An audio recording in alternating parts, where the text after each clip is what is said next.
আল্লাহ বলতেছেন এই পৃথিবীর জমিনে আমি আল্লাহ রাব্বুল আলামিন মানুষের জন্য যা কিছু সৃষ্টি করেছি, মানুষের জন্য যা কিছু সৃষ্টি করেছি, যা কিছু নিয়ামত আমি দান করেছি, এই সব কিছু আমি আল্লাহ রাব্বুল আলামিন একদিন বিলীন করে দিব।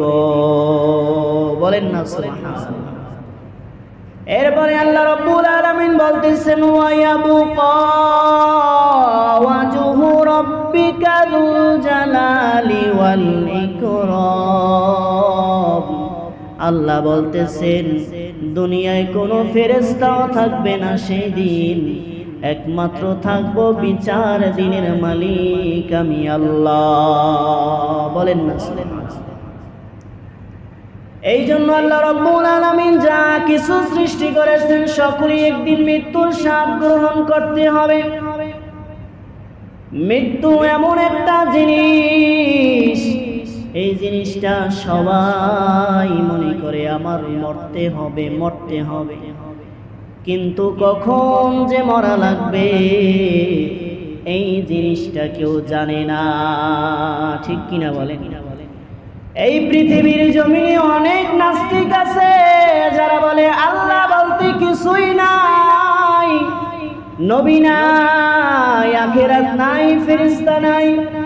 এই পৃথিবীতে যা কিছু ঘটে সব কিছু প্রাকৃতিক ভাবে ঘটে, এরকমও নাস্তিক দুনিয়ায় আছে, আছে না নাই বলেন? এমনকি বাংলার জমিনেও আছে যারা বলে আল্লাহ বলতে কিছুই নাই, খোদা বলতে কিছুই নাই, এটা তারা বিশ্বাস করে। আখিরাত বলতে কিছু নাই, মৃত্যুর পরে আরেকটা যে জীবন আছে এটা তারা বিশ্বাস করে না। কিন্তু ওই সমস্ত নাস্তিকরাও কিন্তু এটা বিশ্বাস করতে বাধ্য হয়েছে। এই পৃথিবীতে যেহেতু জন্ম নিয়েছি একদিন মরা লাগবে, সেটা হোক প্রাকৃতিক ভাবে, ওই নাস্তিকেরা যেটা বিশ্বাস করে। কিন্তু এই মরণের মালিক, মৃত্যুর মালিক কে? জোরে বলে। আল্লাহ রাব্বুল আলামিন একদিন আপনাকেও মৃত্যু দান করবে, আমাকেও মৃত্যু দান করবে। আল্লাহ রাব্বুল আলামিন বলতেছেন কুল ইয়াতাওয়াফাকুম মালাকুল মাউতিল্লাযী উকিলা বিকুম সুম্মা ইলা রাব্বিকুম তুরজাউন। বলেন আল্লাহু আকবার। আল্লাহ বলতেছেন বান্দা আমি যে তোমাকে সৃষ্টি করেছি, তোমাকে একটা নির্দিষ্ট টাইম দিয়েছি। এ বান্দা তোমার ছোট্ট একটা মাথার ভিতরে সাধারণ কিছু বুদ্ধি দিয়েছি, ওই বুদ্ধি দিয়ে তুমি প্লেন তৈরি করো, বিমান তৈরি করো, তারও একটা ডেট লিখে দাও যে অমুক বছর পর্যন্ত এটার ডেট যাইতে পারে। ঠিক কিনা বলেন? একটা বিস্কিট যদি তৈরি করো সেটারও একটা ডেট আছে, তারপরে নষ্ট হয়ে যেতে পারে। এটা তোমরা মানুষ, তোমাদের বুদ্ধি। আর এই তামাম বিশ্বজাহানের মালিক হলাম আমি আল্লাহ। আমি আল্লাহ মানুষ যে সৃষ্টি করেছি, তোমরা কি মনে করছো আমি একটা ডেট দেই নাই? আমি একটা সময় দেই নাই। ওই সময় যখন তোমার চলে আসবে, এই দুনিয়াতে যত বড় বড় ডাক্তার আছে কেউ তোমাকে রক্ষা করতে পারবে না। ঠিক কিনা বলেন? অনেকের মৃত্যু যে চলে আসছে তাও বুঝতে পারে না। আত্মীয় স্বজনেরা বলে এই যে গতকালকে একসাথে আমরা চা খাইলাম, কত কথা বললাম, মৃত্যুর কোনো আলামত তার ভিতরে দেখতে পাই নাই। সাধারণ একটু জ্বর হয়েছে, নিয়ে গেছি বাজারের ভিতরে, বাজারে কাজ হয় না। বরিশাল নিয়ে গেছে, বরিশালও কাজ হয় না, ঢাকায় নিয়ে গেছে। আল্লাহ বলতেছেন বান্দা আমি আল্লাহ রাব্বুল আলামিন তোমাকে যেই জায়গায় মৃত্যু দিব ঠিক সেই জায়গায় তোমাকে যেতেই হবে, কারণ আজরাইল তোমার জন্য সেখানে অপেক্ষা করতেছে। ঠিক কিনা বলেন? আমরা মনে করতেছি বাঁচানোর জন্য দৌড়াইতেছি, কিন্তু আল্লাহ বলতেছেন না রে বান্দা, না, তোমার মৃত্যু যেই জায়গায় হবে তুমি মরতে মৃত্যুবরণ করতে যাইতেছো, ঠিক কিনা বলেন? এমনকি কোথায় আপনার মৃত্যু হবে সেটাও আপনিও জানেন না, আমিও জানি না, দুনিয়ার কোনো মানুষ জানে না। হয়তো আপনি সন্তানদেরকে জানিয়ে রেখেছেন, এ বাবা আমি যদি মারা যাই আমার ঘরের সামনে আমাকে দাফন দেবা, এটা আপনার অভিমত। কিন্তু আপনি তো এখনো পর্যন্ত জানেন না আপনার মরণটা কোন জায়গায় হবে, ঠিক কিনা বলেন? আপনার মরণটা, আপনার কবরটা পানির ভিতরে হয়ে যাইতে পারে, ঠিক কিনা বলেন? আগুনের ভিতরে আপনার কবরটা হয়ে যেতে পারে, অনেক অনেক মাছের পেটেও আপনার মরণ হতে পারে, কবর হতে পারে। এমনকি আপনার মরণটা, আপনার কবরটা রাস্তার সাথে গাড়ির নিচে একদম ফিসে যাইতে পারে, সেখানেই কবর, ঠিক কিনা বলেন? এমন আত্মীয় স্বজন আছে যাদের আত্মীয় স্বজনের লাশটা পর্যন্ত চিহ্নিত করতে পারে না, ঠিক কিনা বলেন? ঠিক তেমনি ভাবে আল্লাহ রাব্বুল আলামিন বলতেছেন, বান্দা এই জন্য যখন তোমার মরণ চলে আসবে, ওই মরণের আগে আমি আল্লাহকে ভয় করো, আমি আল্লাহকে সিজদা দাও, আমি আল্লাহকে মৃত্যুর কথা স্মরণ করিয়ে বুঝিয়ে দাও।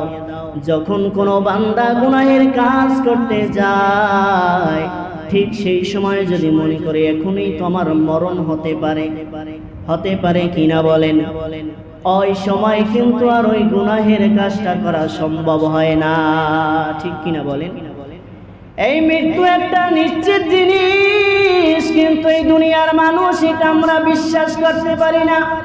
এই মৃত্যু জিনিসটা আমাদের ভালো লাগে না, কিন্তু রাসূল কারীম সাল্লাল্লাহু আলাইহি ওয়াসাল্লাম হাদিসের ভিতরে বলেন, ও দুনিয়ার উম্মাত, তুহফাতুল মুমিনিল মাউত, ইমানদারের জন্য মৃত্যু হলো একটা উপহার স্বরূপ। বলেন না সুবহানাল্লাহ। নবীজি বলতেছেন, ইমানদার যখন মৃত্যুবরণ করবে, ইমানদার যিনি হবে এই দুনিয়ার জমিনে তাকে জেল জুলুম সহ্য করতে হবে, এই দুনিয়ার মানুষ তাকে কষ্ট দিবে, এই দুনিয়ার আর্থিকতা তাকে কষ্ট দিবে, রিজিক তাকে কষ্ট দিবে। আল্লাহ বলতেছেন, যারা মুসলমান, খাঁটি মুসলমান, যাকে আমি আল্লাহ তাআলা বেশি ভালোবাসি, আমি আল্লাহ তাআলা তাকে বেশি বিপদ আপদ দেই। বলেন না সুবহানাল্লাহ। এই জন্য আল্লাহ রাব্বুল আলামিন বলতেছেন, বান্দা যিনি ঈমানদার হবে, এই দুনিয়ার সমস্ত বিপদ আপদ সব কিছু থেকে ফারিক করে, সব কিছু থেকে পৃথক করে আল্লাহ রাব্বুল আলামিন যখনই মৃত্যুটা দিবেন, মৃত্যু হওয়ার সঙ্গে সঙ্গে ওই বান্দা আল্লাহর তৈরি জান্নাতে চলে যাবে। এমনকি নবীরাও পর্যন্ত এই মৃত্যুটাকে অপছন্দ করত, ঠিক কিনা বলেন? যেমন ইব্রাহিম আলাইহিস সালাতু ওয়াস সালামের কাছে আজরাইল আলাইহিস সালাতু ওয়াস সালাম চলে আসছে। আজরাইল আয়েশা বলতেছেন, ও ইব্রাহিম, আল্লাহ আমাকে পাঠাইছে আপনার জানটা কবজ করার জন্য, আপনাকে এখনই মরতে হবে, এখনই আপনাকে ওই পরপারে চলে যেতে হবে। ইব্রাহিম নবী বলে, ও আজরাইল, আমি জানি আমাকে আল্লাহ রাব্বুল আলামিন উপাধি দিয়েছে ইব্রাহিম খলিলুল্লাহ, তার মানে আমি আল্লাহ রাব্বুল আলামিনের একজন বন্ধু। তাহলে আল্লাহ রাব্বুল আলামিন আমার বন্ধু হইয়া বন্ধুর মৃত্যু কিভাবে কামনা করতে পারে? অর্থাৎ আল্লাহ আমার কিভাবে মৃত্যু চাইতেছে? আল্লাহ তো আমার বন্ধু, আল্লাহ কেন আবার আমাকে মরণ দিতে চায়? ইব্রাহিম নবী বলতেছেন, না না, আমি দুনিয়ার মোহ মায়া ত্যাগ করে মৃত্যুবরণ করতে পারবো না। আজরাইল আল্লাহর কাছে চলে গেছে, ও মালিক, আপনার বন্ধু খলিল তো এই কথা বলেছে, বন্ধু কিভাবে বন্ধুর মৃত্যু কামনা করতে পারে? আল্লাহ রাব্বুল আলামিন শিখাইয়া দিলেন, ও আজরাইল, তুমি গিয়ে বলো আমার বন্ধু খলিলের কাছে বলো, বন্ধু কিভাবে বন্ধুর সাক্ষাৎ ছাড়া বসে থাকতে পারে? বলেন না সুবহানাল্লাহ। ইব্রাহিম নবীকে আর কিছু বলতে হয় নাই। ইব্রাহিম নবী বুঝে ফেলাইছে আমি একজন ইমানদার, আমার বন্ধু আল্লাহ রাব্বুল আলামিন, আল্লাহ রাব্বুল আলামিন আমার সাক্ষাতের জন্য বসে আছে। এই মৃত্যুটা যদি হয়ে যায় আমি আল্লাহর কাছে চলে যাব। বলেন না সুবহানাল্লাহ। এই জন্য আল্লাহ রাব্বুল আলামিন বলতেছেন, বান্দা যখন তোমার মৃত্যু হয়ে যাবে দুনিয়ার সব মায়া সব শেষ হয়ে যাবে। এ বান্দা এই জন্য মৃত্যুটাকে একটা পবিত্র দিনে তোমরা নিয়ত করো, একটা পবিত্র অবস্থায় তোমরা মৃত্যু কামনা করো, একটা পবিত্র অবস্থায় তোমরা মৃত্যু কামনা করো। যেমন ইমাম মালিক রাহমাতুল্লাহি আলাইহি তিনি মদিনার জমিনে 70 বছর পর্যন্ত জীবন কাটাইছে। ইমাম মালিক কেমন? ইমাম মালিক মদিনার জমিনে নবীজি জুতা পরিধান করে হাঁটছে, নবীজি খালি পায়ে হাঁটছে। এই জন্য ইমাম মালিক রাহমাতুল্লাহি আলাইহি 70 বছর পর্যন্ত মদিনার জমিনে তিনি জুতা পরিধান করেন নাই। সাহাবীরা জিজ্ঞাসা করতো, ও ইমাম মালিক আপনি তো বড় একজন আল্লাহর ওলি, আপনি কেন জুতা পরিধান করেন না? তিনি বলতো, আমি যেই জায়গায় জুতা রাখবো, যেই জায়গায় পা রাখবো, সেই জায়গায় দেখি আমার বিশ্ব নবীজি, আমার নূর নবীজির জুতার ধুলি দেখা যায়। আমি কেমন করে আমার জুতা দিয়ে নবীজির জুতার ধুলা পারাইব? বলেন না সুবহানাল্লাহ। ইমাম মালিক রাহমাতুল্লাহি আলাইহি মদিনায় বসে আল্লাহর ইবাদত বندگی করতেছে। কিছুদিন পর হজের সময় চলে আসছে, দেখে অন্যান্য সাহাবীরা সবাই হজ করার জন্য মক্কায় যাইতেছে বাইতুল্লাহ জিয়ারত করতে। বাইতুল্লাহ জিয়ারত করতেও মনে চায়, আর তিনি মদিনায় বসে এটাও ভাবতেছে এই মদিনার এই শহরের ভিতরে যেন আমার মরণটা হয়। বলেন না সুবহানাল্লাহ। এবার ইমাম মালিক বলতেছে, আমি যদি মদিনার ছেড়ে যদি মক্কায় চলে যাই আর আমার মরণটা যদি মক্কার জমিনে হয়ে যায় তাহলে হয়তো আমার কবরটার মদিনায় হবে না, মদিনায় হবে না। এই জন্য আমি হজ করার আকাঙ্ক্ষা আমার মনে আছে, কিন্তু আমি আমার মরণের ভয়তে আমি হজ করতে যাইতে পারতেছি না। এবার ইমাম মালিক রাহমাতুল্লাহি আলাইহি এই চিন্তা করিয়া তিনি ঘুমের ভিতরে চলে আসে। ঘুমের ভিতরে বিশ্ব নবীজি সাল্লাল্লাহু আলাইহি ওয়াসাল্লাম হাজির হয়ে গেছে। বলেন সুবহানাল্লাহ। এবার ইমাম মালিক যখন স্বপ্নে দেখতেছে বিশ্ব নবীজির সামনে চলে আসছে, নবীজির কাছে জিজ্ঞাসা করতেছেন, ইয়া রাসূলুল্লাহ, ইয়া হাবিবাল্লাহ, আমি চাই এই মদিনায় আপনার জমিনে আপনার শহরে আমার মরণ হোক।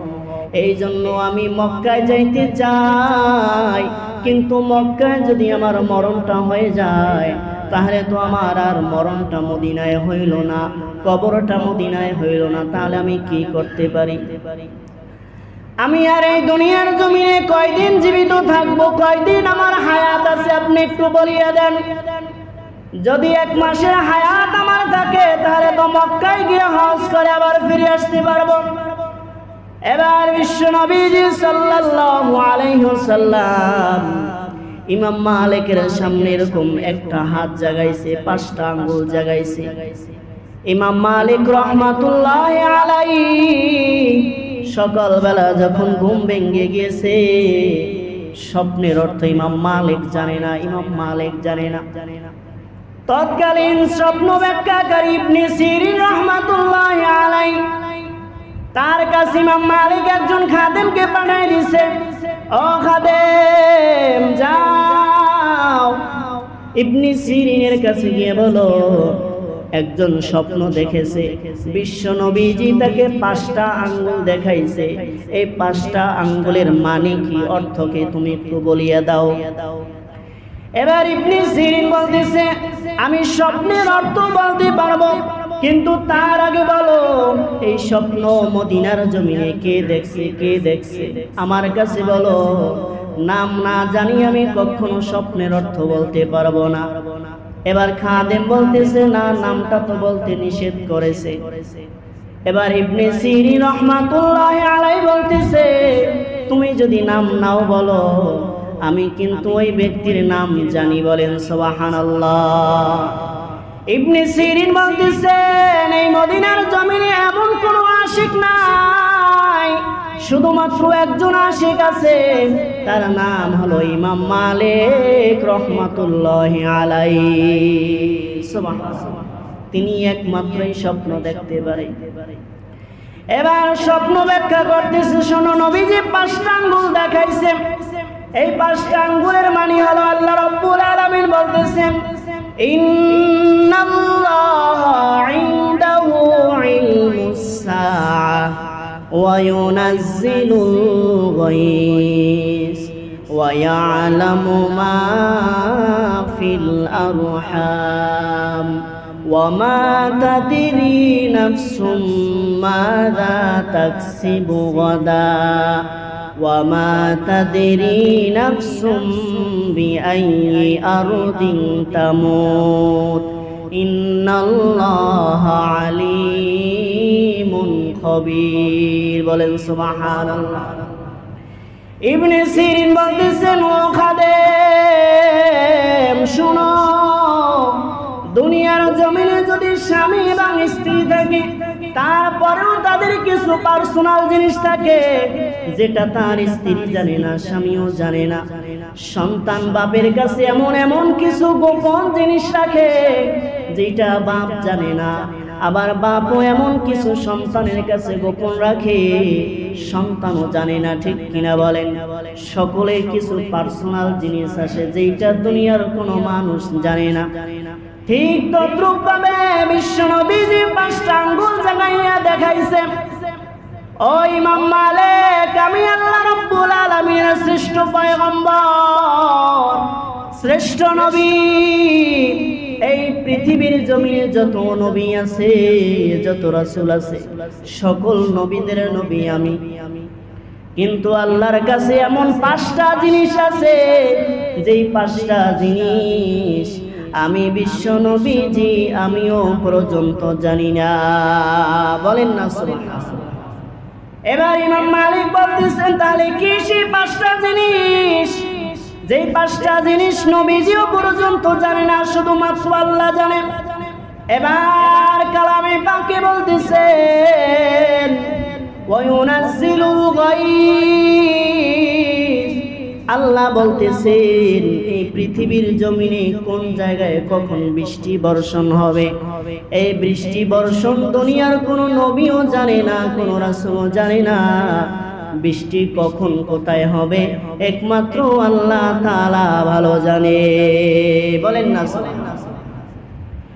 এবার 2 নম্বরে বলতেছেন ওয়া ইয়ালামু মা ফিল আরহাম, আল্লাহ রাব্বুল আলামিন বলতেছেন বান্দা সন্তান মেয়ে হবে নাকি ছেলে হবে, মায়ের রেহেমের ভিতরে কি আছে এইটা কোনো নবীও জানে না। এমনকি গত জুমায় আলোচনা করেছিলাম, যখন ফেরেশতারা বান্দা তৈরি করে, মানুষ যখন মায়ের পেটের ভিতরে সৃষ্টি করে, ফেরেশতারাও পর্যন্ত জানে না এই বান্দাটা ছেলে হবে নাকি মেয়ে হবে। ঠিক কিনা বলেন? যখন আল্লাহ অর্ডার করে, যখন আদেশ করে এই সন্তানটাকে ছেলে বানাও, তখনই ছেলে বানায়। ঠিক কিনা বলেন? এইটা দুনিয়ার কোন নবী রাসূল জানে না যে সন্তানটা কি হবে, ডাক্তার তো দূরের কথা। 3 নম্বরে আল্লাহ রাব্বুল আলামিন বলতেছেন ওয়া মাযা তাকসিবু মাযা ওয়া মাযা তাকসিবু ওয়া মাযা তাকসিবু গাদা। আল্লাহ রাব্বুল আলামিন বলতেছেন একটা মানুষ আগামীকালকে কি কামাই করবে, কি রোজগার করবে, কোথায় কাজে যাবে, কি কি কাজ করবে, ওই কাজের মাধ্যমে কি কি রিজিক উৎপাদন করবে, এটা একমাত্র আল্লাহ রাব্বুল আলামিন ভালো জানে। বলেন না সুবহানাল্লাহ। তার মানে এই বিশ্ব জমিনের ভিতরে আল্লাহ রাব্বুল আলামিন কার রিজিক কোথায় আছে সেটা একমাত্র আল্লাহ রাব্বুল আলামিন জানেন। আল্লাহ রাব্বুল আলামিন বলতেছেন, ওয়া মা মিন দাব্বাতিন ফিল আরদি ইল্লা আলাল্লাহি রিজকুহা। বলেন না সুবহানাল্লাহ। আল্লাহ রাব্বুল আলামিন বলতেছেন, বান্দা এই পৃথিবীতে তুমি তো দুনিয়ায় আসছো, এই দুনিয়ার জমিনে তোমার খানা নিয়ে তুমি চিন্তিত, তোমার অর্থনৈতিক অবস্থা নিয়ে তুমি চিন্তিত, আগামীকাল কি খাইবা সেইটা নিয়ে তুমি চিন্তিত, সেইটা নিয়ে কত হারাম কাজের ভিতরে তুমি লিপ্ত হয়ে যাও। কিন্তু যখন তুমি পেটের ভিতরে 10 মাস পর্যন্ত আছিলা, তখন তোমার কোনো কামাই ছিল না, রোজগারও ছিল না, কোনো ফিরিজও ছিল না। তখন যিনি তোমাকে খাওয়াইছে মরণের আগ পর্যন্ত তোমাকে তিনি খাওয়াইবে। বলেন না সুবহানাল্লাহ। এবারে 5 নম্বরে বলতেছেন, ও ইমাম মালিক 5 নম্বরে আল্লাহ রাব্বুল আলামিন বলেছেন, ওয়া মা তাদরি নাফসুম বিআই আরদিন তামুত। অর্থাৎ এই পৃথিবীর জমিনে যত নবী রাসূল আছে, যত মানুষ আছে, কার কোথায় মরণ হবে এটা একমাত্র আল্লাহ ছাড়া দুনিয়ার কোনো মানুষ জানে না। বলেন না সুবহানাল্লাহ। মৃত্যুটাকে আল্লাহ রাব্বুল আলামিন গোপন করে রেখেছেন। কেন গোপন করে রেখেছেন? আপনার আমার নিয়ামতের জন্য গোপন করে রেখেছে, ঠিক কিনা বলেন? আপনি যদি জানতেন আমার 50 বছরে মরণ হবে, আমার আর মৃত্যুর 40 দিন বাকি আছে, ওই 40 দিনের আগ মুহূর্তে আপনার নাওয়া খাওয়া কামাই রোজগার সবকিছু বন্ধ হয়ে যেত, ঠিক কিনা বলেন? কিন্তু এই মৃত্যুটা গোপন দেখা আগামীকাল আপনি মৃত্যুবরণ করবেন। কিন্তু আজকেও আপনার সন্তানের সাথে কত সুন্দর হাইসা খিলা কথা বলতেছেন। সন্তানের মনেও কোনো ব্যথা নাই, আপনার মনেও কোনো ব্যথা নাই। মৃত্যু এমন একটা ওষুধ, এমন একটা ওষুধ, যদি দুনিয়ার কোনো মানুষ জানতো আগামীকাল আমার মরণ হবে, সব কিছু বাদ হয়ে যাইতো। ওই মৃত্যুর আগেই মানুষ অসুস্থ হয়ে দুনিয়া থেকে চলে যাইতো, ঠিক কিনা বলেন? এই জন্য আল্লাহ রাব্বুল আলামিন বলেন, বান্দা মৃত্যুটা তোমার কাছ থেকে আমি গোপন করে রেখেছি, আবার বলেও দিয়েছি যখন তোমার মরণ চলে আসবে ঠিক তখনই তোমার মরণ হয়ে যাবে। আল্লাহ রাব্বুল আলামিন বলতেছেন, কাল্লা ইযা বালাগতি তারাকিয়া ওয়া কিলা মান রাক। আল্লাহ বলতেছেন যে নিঃশ্বাস তুমি নিতেছো, এই নিঃশ্বাস একদিন গলার কাছে এসে বাইজা যাইবে, ঠিক তখনই তোমার প্রাণ পাখি চলে যাবে। সন্তান বাবা বাবা বলে কাঁদবে, মা বাবা বাবা বলে কাঁদবে, কিন্তু কোনো ডাকের তুমি সাড়া দিতে পারবা না, ঠিক কিনা বলেন? কিতাবের ভিতরে লেখা হয় একটা মানুষ যখন ইন্তিকাল করে, ওই মানুষটা পরপারে গিয়ে আল্লাহ রাব্বুল আলামিন আবার জিন্দা করে দেয়, আরেকটা জীবন তার শুরু হয়ে যায়। ওই বান্দাটা দেখতে থাকে আমার সন্তান কান্না করতেছে, আমার বিবি কান্না করতেছে, কান্না করে আমার কি হবে, আমার কি হবে, কিভাবে আমি ঘুমাইব? সন্তান বলে কার ছায়ায় গিয়ে আমি দাঁড়াইব, ঠিক কিনা বলেন? কিন্তু এই কথা কেউ বলে না, আমার বাবা যে মরছে, যে ইন্তিকাল করছে, আমার বাবা কবরে গিয়া 3টা প্রশ্নের গিয়ে জবাব দিবে, এটা বলে কেউ? বলেন। তার মানে এই দুনিয়ার মানুষ যার চিন্তা সেই করে। আপনি যে এত টাকা কামাই করলেন, এত ধন সম্পদ অর্জন করলেন, আপনাকে যখন ওই মাটির কবরে রেখে আসবে, মাটির কবরে রেখে আসার সঙ্গে সঙ্গে আপনার সন্তানগুলি জায়গা জমি নিয়ে বন্টন শুরু করে দিবে। ওদিক থেকে ফেরেশতারা আপনাকে প্রশ্ন করতেছে, মান রব্বুকা? আপনি উত্তর দিতে পারেন না, চিৎকার করে বলতেছেন, সন্তান তোদের জন্যই তো কামাই করছি, এই প্রশ্নের জবাব কি হবে আমার কাছে একটু বল। কিন্তু দুনিয়ার আপনার সন্তান জায়গা জমি নিয়ে ব্যস্ত আছে।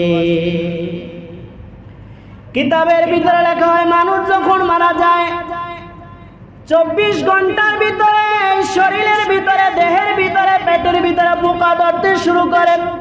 ওই পোকাগুলি আপনার পিছনের রাস্তা দিয়ে বের হতে শুরু করে। আর ওই পোকাগুলি অন্য অন্য যে পোকা আছে তাদেরকে বের হয়ে দাওয়াত দিতে থাকে, আসো আসো, এতদিন পর তোমার আমার খানা চলে আসছে। কিতাবের ভিতরে লেখা হয় মৃত্যুর 3 দিনের দিন আপনার এই শরীরের ভিতরে যে নখগুলি আছে নখগুলো খসে পড়তে থাকে। 6 দিনের দিন গায়ের ভিতরে যত চুল আছে, যত লোম আছে সব আস্তে আস্তে খসে পড়ে যায়। 9 দিনের দিন আপনার এই শরীরের ভিতরে যে চক্ষু 2টা আছে এই চক্ষু 2টা আস্তে আস্তে পচে পচে ওখান থেকে চলে যায়, পড়ে যায়। 17 দিনের দিন আপনার পেটটা ওই কবরের ভিতরে ভিতরে ফেটে যায়, আর আপনার শরীরের ভিতরে কিছু থাকে না।